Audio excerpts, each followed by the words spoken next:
On In Radio, Apple Podcasts, and wherever you listen, I'm James Crid.land, the radio futurologist. This week, the UK's slow road to analogue switch-off. The UK Minister for Digital, Matt Hancock, delivered a video address in last week's Drive to Digital conference in London. The conference is organised by a group called Digital Radio UK. Now, they're the lobbying group. They work for DAB Digital Radio in the UK.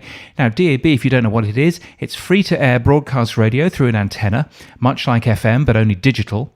It offers listeners much greater choice. It removes the need to tune in by frequency. You just tune in by the name instead.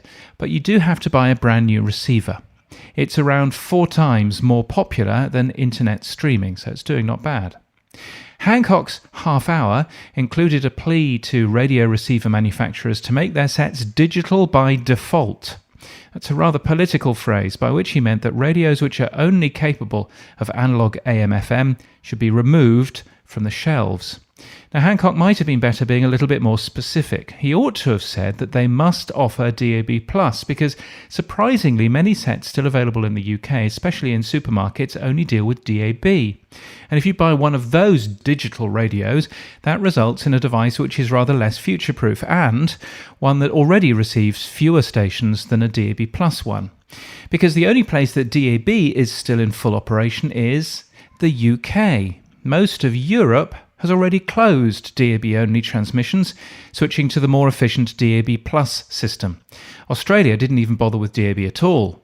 Yet the isolationist UK seems content to keep using an old-fashioned system that means for the majority of stations a less than satisfactory mono experience. Digital Radio UK do have a tick mark system for receivers that is only given to compliant sets, and DAB+ reception is part of that compliance requirement. Yet, the tick mark is a recommendation and not a legal requirement, and many cheaper sets haven't bothered with it. More surprising also was the admission that in the UK, the majority of domestic radios currently sold are still analogue only. Now in 2017, that's nothing short of amazing, but then the UK has yet to actually commit to switching analogue off.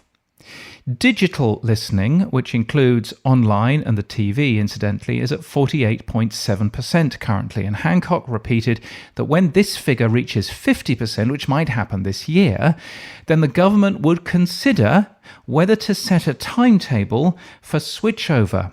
DRUK's press release also said, if you haven't already guessed this, that he reiterated the need to proceed carefully.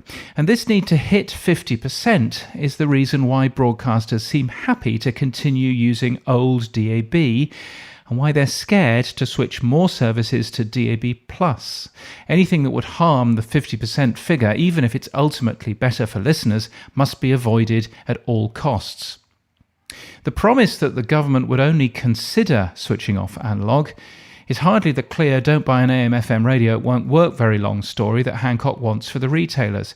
And you know what, even that wouldn't be true, because the varied broadcast landscape of the UK means that many stations wouldn't actually vacate the FM spectrum anyway, since they can't yet be accommodated onto DAB.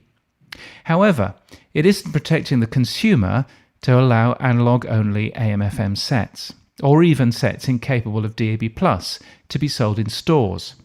What government should be doing is that they should be compelling retailers at the very least to slap a big sticker on sets without the tick mark to say this radio is not guaranteed to work after any planned switch off of AM/FM.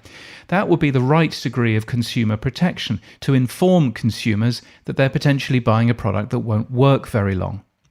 The most ideal thing for Hancock to do would be to stop the sale of any DAB equipment which isn't capable of DAB+, and to clearly announce that AM/FM will be progressively switched off from 2020, subject to review. And that review should, I hope, look at the Norwegian experience and see whether it's a good idea, and also to review whether it really is government's place to interfere with commercial broadcasters' business models.